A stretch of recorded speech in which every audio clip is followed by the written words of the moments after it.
Mateus, no capítulo 28, a partir dos versículos 16, dizem assim: Os 11 discípulos foram para Galileia, para o monte que Jesus lhes indicara.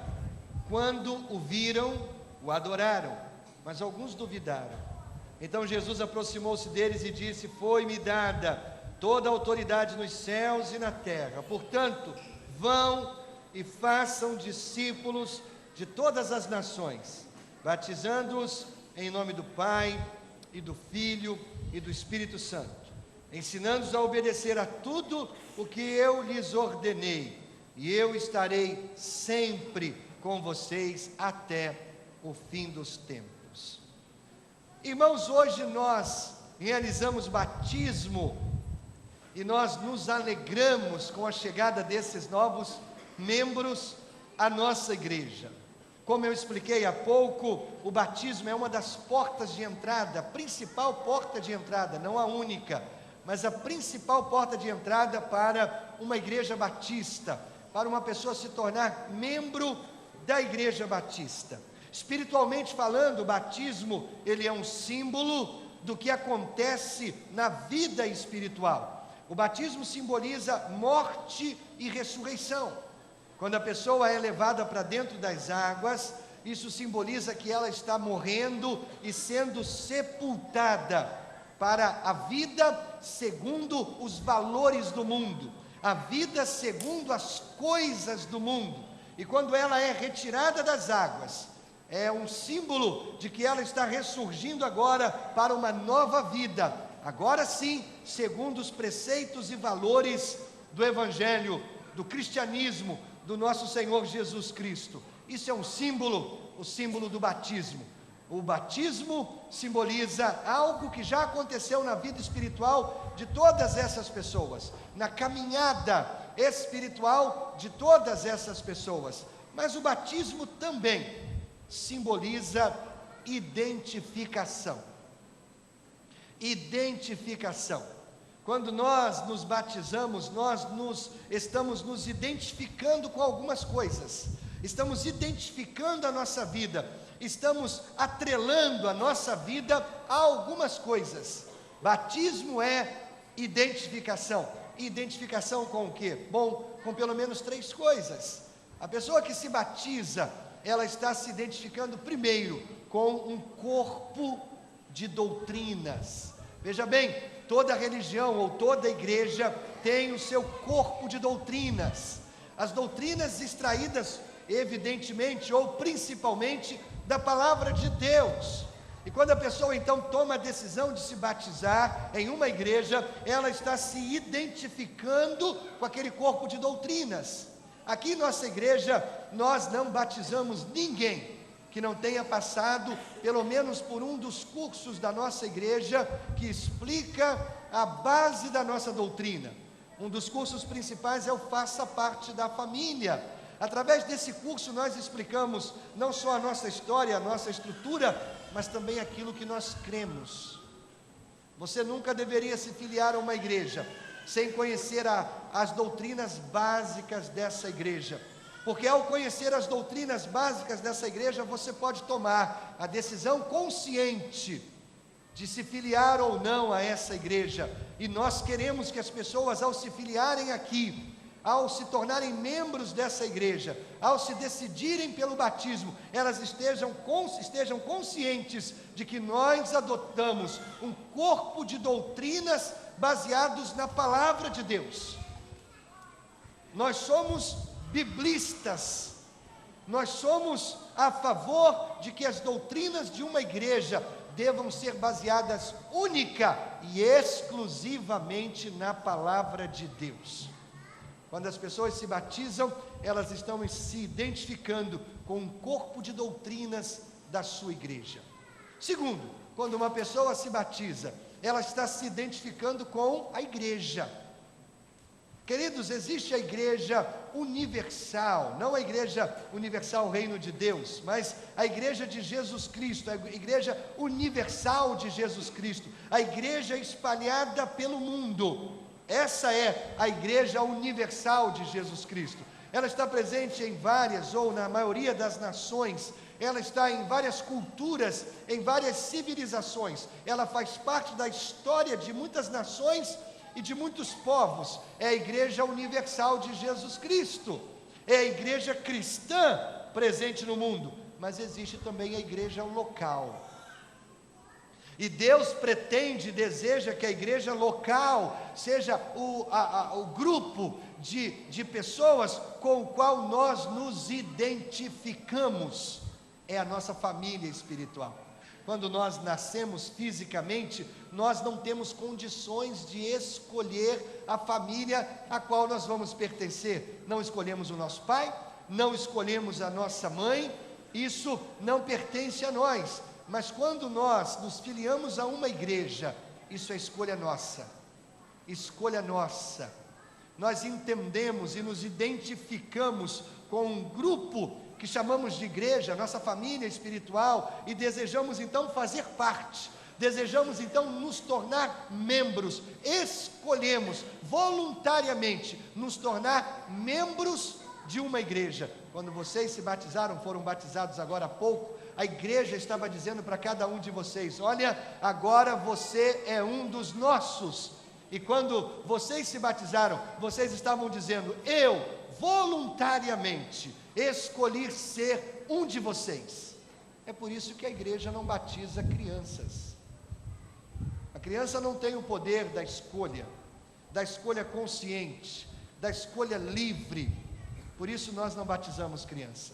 Batizamos aqueles que podem, com liberdade, consciência tranquila, escolher. Então, ao se batizar, você se identifica com um grupo que passa a ser a sua família espiritual. Terceiro, batismo é símbolo de identificação com o próprio Jesus. Com o próprio Jesus. Ele é o ponto de partida. Ele é de onde emana as nossas decisões espirituais. Ele é de onde flui todas as coisas na nossa vida espiritual, porque nos identificamos com Jesus, nos identificamos com o seu evangelho, com a sua mensagem, é que nós tomamos a decisão de entregar o controle da nossa vida a Jesus, e é aí que começa tudo. É a partir de um encontro pessoal, íntimo e pessoal com Jesus, que começa a nossa caminhada espiritual. É por causa desse encontro com Jesus que nós adotamos um corpo de doutrinas. É por causa desse encontro íntimo e pessoal com Jesus que nós adotamos uma igreja para ser a nossa família espiritual. É por causa desse encontro com Jesus que nós usamos a Bíblia para ser a base da nossa vida, dos nossos valores, dos nossos princípios, das nossas decisões. Tudo começa com Jesus. Tudo começa por um encontro pessoal com Jesus. Os que batizaram nessa noite, ou foram batizados nessa noite, tiveram um encontro pessoal com Jesus. E num determinado momento da sua vida, entregaram o controle da sua vida a Jesus. E é aí que eu questiono: por que entregar o controle da vida a Jesus? Porque alguém conscientemente entregaria o controle da sua vida a outra pessoa? Porque alguém conscientemente entregaria o controle do bem mais precioso, que é a sua própria vida, o controle da sua vida a outra pessoa? Eu acho que o texto que nós lemos nos responde isso. O texto que nós lemos nos dá algumas razões para entregarmos o controle da nossa vida a Jesus.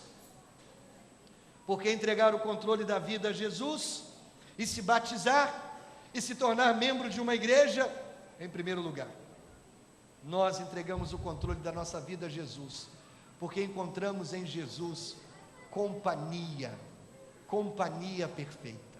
O texto diz no versículo 20: e eu estarei sempre com vocês, até o fim dos tempos. Ora, querido, nós hoje vivemos num planeta cada vez mais populoso, cada vez nasce mais pessoas e morre menos pessoas.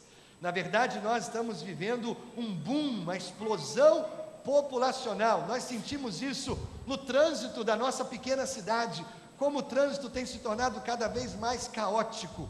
além, é claro, das autoridades que batem cabeça e procuram dificultar realmente a nossa vida urbana, isso é uma questão à parte. Nós observamos o crescimento do movimento na nossa cidade, simplesmente porque chega mais gente, nasce mais gente, morre menos gente. Nós vivemos um tempo populoso, mas por incrível que pareça, o homem moderno, a despeito da multidão que está ao seu redor, o homem continua se sentindo cada vez mais sozinho. Nós vivemos a era da comunicação e é tão fácil nós nos comunicarmos com todo tipo de gente, em qualquer lugar do planeta. Essa semana, um amigo meu, pastor Armando, lá da Espanha, enviou-me o seu número de WhatsApp. E ele disse: Arlênio, anote o meu número de WhatsApp, me acrescente na sua lista, para que a gente possa se comunicar mais facilmente. Então agora, com muita facilidade, do meu próprio celular, eu posso enviar e trocar mensagens e bater papo com o Armando, que está lá na Espanha, do outro lado do oceano. Veja, queridos, nós vivemos a era da comunicação, mas o homem nunca foi tão solitário, tão isolado, tão intimado, tão voltado para dentro de si mesmo. Queridos, como nós precisamos de boa companhia em nossa vida. É por isso que Jesus, há 2000 anos atrás, prometeu que estaria conosco todos os dias. Nós entregamos o controle da nossa vida a Jesus, porque encontramos nele a boa companhia que cada um de nós precisa para seguir viagem nessa vida peregrina. Ele, Jesus, é a boa companhia que eu e você precisamos. Ele, Jesus, é a boa companhia que seus filhos precisam. Ele, Jesus, é a boa companhia que você precisa. Ele prometeu: estarei com vocês todos os dias, não apenas nos dias bons, não apenas nos dias de vitória, não apenas nos dias que nós temos os troféus, que subimos nos pódios da vida. Não, Jesus estará conosco também no dia mau, no dia difícil, quando atravessarmos vales escuros como a sombra da morte. Não temeremos mal algum, porque tu estás comigo. É a presença de Jesus em nossa vida, a presença constante de Jesus, a promessa dessa presença que nos faz entregar o controle da nossa vida a Jesus. Quando descobrimos que podemos ter o próprio Filho de Deus andando conosco todos os dias, ou nós mesmos andando com Jesus todos os dias, queridos, o melhor a fazer é entregar o controle da nossa vida a Jesus. Ele, Jesus, é a boa companhia, e por isso nós entregamos o controle da nossa vida a Ele. Mas nós entregamos o controle da nossa vida a Jesus, o texto nos diz isso, porque nós encontramos em Jesus uma nova força para viver a vida. Nova força para viver a vida. Queridos, a vida é difícil e dura. Nós nem sempre teremos medalhas, troféus, triunfos, conquistas, pódios, vitórias. Algumas igrejas pregam por aí que nós podemos viver em triunfo, que nós podemos viver em vitória o tempo todo. Algumas igrejas ensinam por aí que a vida do crente é uma vida maravilhosa, porque é uma vida que não tem dificuldades. Afinal, nós somos filhos de Deus, somos príncipes e princesas. Ok, queridos, de certa maneira isso é verdade. Espiritualmente falando, andar com Jesus é uma vida em triunfo. Mas, queridos, precisamos lembrar que vivemos num mundo mau. Esse mundo nos traz dificuldades. Esse mundo nos traz problemas, esse mundo nos traz dores, lágrimas, morte, nos cercam o dia inteiro, o tempo todo. A Bíblia diz que nesse mundo nós teremos aflições. Essa é a garantia desta vida, vida de aflições. E como nós precisamos ter força para enfrentar as nossas dificuldades, como nós precisamos de ter essa nova força, essa nova disposição em nossa vida, para enfrentarmos as dificuldades da vida. Quantas pessoas se desesperam, quantas pessoas chegam ao ponto de abrir mão de tudo, de se desesperar e mesmo dar fim à própria vida, porque não conseguiram suportar as pressões da vida. É por isso que eu e você precisamos de força nova para enfrentar a vida. E Jesus nos garante essa força nova. O versículo 18 diz: então Jesus, aproximando-se deles, disse: foi-me dada toda a autoridade nos céus e na terra. Se andamos com Jesus todos os dias, se temos Jesus como nossa companhia constante, temos aquele que tem toda a autoridade no céu e na terra como nosso companheiro de jornada, ou seja, encontramos em Jesus aquele que pode nos garantir força nova para enfrentar as dificuldades da vida. Quando as lágrimas são a realidade do dia a dia, quando a dor vir sobre você, você pode resistir e continuar seguindo em frente, se você tem Jesus como seu companheiro de caminhada. Quando você enfrentar a dificuldade da morte na família, de uma doença, de um desemprego, de um desentendimento sério na sua família, quando você enfrentar o fracasso, a falência, quando você enfrentar as intempéries da vida, as tempestades da vida, querido, ter Jesus e a força de Jesus contigo vai lhe dar disposição para seguir em frente. É por isso que nós entregamos o controle da nossa vida a Jesus, porque Ele nos dá nova força, força para viver. Lembro quando eu era menino, fui criado num dos bairros mais carnavalescos do Rio de Janeiro, chamava-se Padre Miguel. Por incrível que pareça, o bairro de Padre Miguel é um dos bairros mais carnavalescos do Rio de Janeiro, porque em Padre Miguel tem a escola de samba Mocidade Independente de Padre Miguel, uma das grandes escolas do carnaval carioca. E o carnaval de rua, pelo menos na minha época que morava lá, era extremamente muito concorrido, muitas pessoas e muita gente.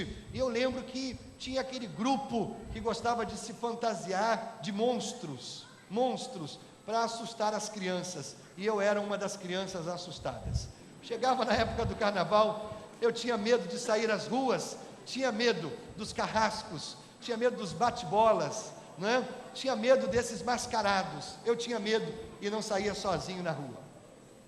Mas eu lembro que quando meu pai estava em casa, feriado de carnaval, e ele ia à rua, eu ia ao lado dele, corajosamente ao lado do meu pai. E ter o meu pai ao meu lado era força para eu não ter medo dos mascarados, dos monstros do carnaval. Eu os enfrentava porque eu tinha o meu pai ao meu lado. Queridos, é exatamente isso que o Senhor quer que você faça com Ele. Ele anda contigo todos os dias e Ele é a força que você precisa para enfrentar os mascarados desta vida, os assustadores dessa vida, os fantasmas dessa vida. Eles vão se dispersar diante de você quando você andar com Jesus ao seu lado, como sua companhia constante. Ora, é por isso que eu entreguei o controle da minha vida a Jesus. É por isso que esses que se batizaram entregaram o controle da sua vida a Jesus, porque recebem de Jesus força nova para viver. Entregamos o controle da nossa vida a Jesus porque Ele é a nossa companhia melhor e perfeita. Entregamos o controle da nossa vida a Jesus porque Ele é nova força para viver. Mas também entregamos o controle de vida da nossa vida a Jesus porque Ele nos dá propósito de vida. Ah, queridos, nós não estamos aqui de passagem, nós não estamos aqui de graça, nós não estamos aqui para construir um reino com o nosso nome. Não. Deus tem propósitos definidos para a nossa existência. Ninguém está aqui por acaso. Deus tem algo que deseja que você realize, e foi o que Ele disse para os seus discípulos. Ele estava indo para o céu, Ele estava se despedindo dos seus discípulos, e uma das últimas coisas que Ele deu aos seus discípulos foi propósito de vida. Ele diz no versículo 19: portanto, vão e façam discípulos. Ou seja, Ele estava dizendo: meus queridos, eu ensinei a vocês tantas e tantas coisas. O Evangelho de João diz que se fossem relatadas todas as coisas que Jesus disse e fez, o mundo inteiro não caberiam todos os livros para revelar ou anotar tudo que Jesus disse e fez. Mas algo muito importante Ele deixou registrado: é o nosso propósito de vida. É tão triste ver pessoas tão talentosas, pessoas que têm dons incríveis, desperdiçando seus talentos, desperdiçando seus dons para construir o seu próprio reino. Pessoas que estão ganhando muito dinheiro, fazendo muito sucesso, subindo na escada ou na escala social, alcançando poder, fama, celebridade, vivendo a vida apenas para si mesmas. Que tristeza! Deus não nos criou para isso. Deus tem algo que nós precisamos fazer nessa terra, e não é para nós, não é a nosso respeito, não se refere a nós, mas se refere a Deus e ao próximo. Há uma campanha que surgiu nos Estados Unidos, o nome dela, ou a proposta dela, se chama Eu Sou o Segundo. O primeiro na minha vida é Deus, é dele que parte todas as coisas, é dele que emana todas as coisas. Eu sou o segundo. Você já viu isso em alguns adesivos de carro? I am second. Eu sou o segundo. Deus é o primeiro, eu venho depois. Deus é o alvo, eu venho depois. A vida não se refere a mim, mas a Deus. I am second. Eu sou o segundo. Queridos, eu quero propor uma campanha ainda mais radical. Mais radical. Eu não sou o segundo, eu sou o terceiro. Primeiro Deus, depois o próximo, e se sobrar tempo, aí sim, vem a minha vida. Você entende? É dessa maneira que Deus deseja que nós vivamos. Ele é o eixo, dele emana todas as coisas, dele vem todas as coisas, mas o próximo é o segundo. O próximo deve ser prioridade. Mas, queridos, nós estamos com o nosso coração tão arraigados nessa terra, nós estamos com o nosso coração tão presos a essa terra, que nós pensamos, não, tudo se refere a mim.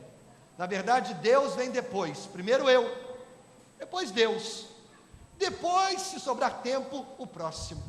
Ora, queridos, Deus não deseja que vivamos assim. O desejo de Deus é que nós olhemos para Ele como eixo principal da nossa existência, e olhemos para o próximo como propósito da nossa vida nesta terra. Deus quer usar você, para que você seja bênção na vida de outras pessoas. Deus quer usar os seus talentos, Deus quer usar os seus dons, Deus quer usar a sua inteligência, Deus quer usar a sua força, Deus quer usar o seu fôlego, para que você de fato gaste a sua vida para abençoar outras pessoas. É assim que Deus deseja que você viva. Deus tem um estilo de vida, e Deus deseja que você viva esse estilo de vida em prol do próximo. Primeiro Deus, depois o próximo. Se sobrar tempo e energia, aí sim, os meus projetos, os meus sonhos, os meus planos. Deus deseja que você e eu vivamos assim. É por isso que nós entregamos o nosso coração a Jesus. É por isso que nós entregamos o controle da nossa vida a Jesus, porque Ele nos dá um propósito de vida elevado. Queridos, não que eu tenha chegado lá, não que eu tenha chegado lá, eu me sinto ainda muito, muito distante de ter chegado lá, mas eu quero gastar a minha vida sendo bênção na vida de outras pessoas. Eu quero que Deus use os meus dons, os meus talentos, a minha inteligência, a pouca sabedoria que Ele tem me dado, que Deus use isso para abençoar outras pessoas. Eu quero me gastar nesse propósito de vida. Deus nos deu propósito de existência, e enquanto não encontrarmos esse propósito, nós vivemos para nós mesmos, nós vivemos para o nosso lazer, nós vivemos para o nosso prazer, nós vivemos para as coisas que nos interessam. Não, queridos, nós somos os terceiros. Eu sou o terceiro. Que Deus seja o primeiro, que o próximo seja o segundo, e que eu seja o terceiro. Jesus viveu dessa maneira. Ele não viveu para si mesmo, ele viveu para Deus, ele viveu para o próximo. Eu lembro da história de um missionário. Esse missionário viveu a sua vida e gastou a sua vida evangelizando, pregando o evangelho no coração da África. No coração da África. David Livingstone é o nome dele. Viveu evangelizando os selvagens no coração da África. E ali ele gastou os melhores anos da sua vida, até morrer, morreu em solo africano. Seu desejo, que do peito fosse retirado o seu coração, seu corpo fosse levado para a Inglaterra, onde está sepultado entre os reis da Inglaterra, mas o seu coração fosse sepultado na África. Depois da sua morte, anos se passaram, até que nas aldeias onde ele pregava o Evangelho, chegaram um grupo de outros missionários, e começaram a ensinar os nativos a respeito de Jesus, falar para os nativos quem era Jesus, até que os nativos começaram a dizer: olha, esse Jesus que você está falando, ele viveu aqui entre nós, esse Jesus esteve aqui entre nós. E os missionários diziam: não, esse Jesus viveu há 2000 anos atrás, ele não pode ter estado aqui entre vocês. Não, ele esteve aqui, nós sabemos que ele esteve aqui, e afirmavam tão enfaticamente. E aí os missionários foram pesquisar por que eles diziam isso, e eles descobriram que David Livingstone viveu uma vida tão dedicada a Deus e ao próximo, que quando os missionários começaram a falar de Jesus, os nativos confundiram Livingstone com o próprio Jesus. Você entende o que é se identificar com Jesus? Você entende o que é dedicar a sua vida ao próximo? É viver como Jesus viveu, é viver os valores, os princípios, é ter as mesmas atitudes, é ter o mesmo investimento de vida que Jesus teve. Ele dedicou sua vida a Deus e ao próximo. O Senhor tem propósito para a nossa existência, queridos. É por isso que nós entregamos o controle da nossa vida a Jesus, porque Ele é companhia perfeita, porque Ele nos dá força para viver a vida, porque Ele nos dá propósito de existência, e finalmente, porque encontramos nele o próprio Deus, o próprio Deus. Se nós perguntarmos às pessoas quem é Jesus, nós teremos uma gama enorme, um leque enorme de respostas. Alguns dirão: Jesus foi um grande líder. Outros dirão: Jesus foi um espírito iluminado. Alguns dirão: Jesus foi um revolucionário. Outros dirão: Jesus foi um fazedor de milagres. Enfim, muitos grupos têm conceitos distintos a respeito de Jesus, mas a Bíblia diz que Jesus é o próprio Deus, não apenas o Filho de Deus, mas o próprio Deus encarnado. 700 anos antes de Jesus nascer, Isaías, o profeta, recebe de Deus uma revelação de que no futuro o próprio Deus desceria e viveria entre os homens. O nome dele seria Emanuel. Emanuel significa Deus conosco. Jesus é o nosso Emanuel. Jesus é Deus conosco. Queridos, entregamos o controle da nossa vida a Jesus, porque Ele é o nosso Deus que está conosco, é o Deus encarnado, é o Deus que se revelou a nós. Quando nós encontramos esse Deus, quando nós encontramos o nosso Criador, queridos, é sábio entregar o controle da vida a Jesus. Mas nem todos fazem isso, e o texto diz isso. Diz que quando os discípulos o viram, alguns o adoraram, outros duvidaram. E é assim mesmo, queridos. Nem todos entregam o controle de suas vidas a Jesus, porque nem todos o adoram como Deus, nem todos o reconhecem como Deus. Algumas pessoas, ou muitos, reconhecem Jesus como uma figura fantástica, um ser humano fantástico e mais nada. Não o adoram como Deus. Alguns até duvidam da sua existência, alguns até duvidam da sua palavra, e não fazem de Jesus o Senhor e Salvador de suas vidas. O texto diz: alguns o adoraram, outros duvidaram. Em qual dos dois grupos você está? No grupo que reconhece Jesus como Deus e o adora como Deus e Senhor da sua vida? Ou você está no grupo daqueles que duvidam, e duvidando, rejeitam Jesus, e duvidando, afastam Jesus da sua vida? Porque, querido, ou Ele é Deus na sua vida, ou Ele não é nada. Olhando daqui de cima, eu posso classificar esse grande grupo em diversos grupos. Eu posso classificá-los entre homens e mulheres, eu posso classificá-los entre ricos e pobres, Eu posso classificá-los entre carecas e cabeludos. Eu posso classificá-los de várias maneiras, várias maneiras. Mas quando Deus olha do céu, Deus só nos classifica de uma maneira: os que andam com Ele e os que não andam com Ele. Em qual dos dois grupos você está? Você já anda com Jesus e o adora como Deus da sua vida de verdade? Ou você ainda está no grupo dos que duvidam, e duvidando mantém Jesus à distância, duvidando não entrega o controle da sua vida a Jesus? Em qual dos dois grupos você está? Deus olha do céu e vê dois grupos aqui reunidos: os que andam com Ele e os que não andam com Ele. Não existe meio termo.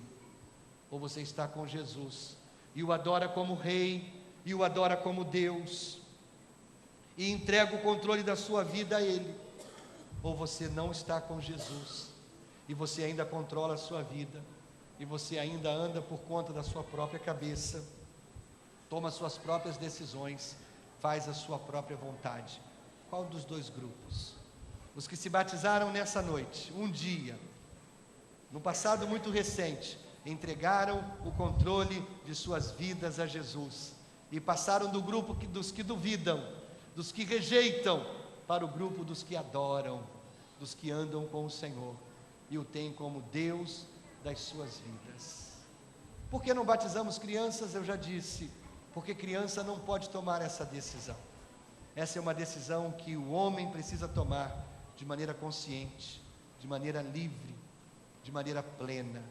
Você já tomou essa decisão? Deixe-me lhe fazer uma última pergunta. Algum dia, na sua vida, você fez uma oração em que você entregava o controle da sua vida a Jesus Cristo? Uma oração em que você dizia: Jesus, vem, assume o controle da minha vida. Algum dia você fez uma oração como essa?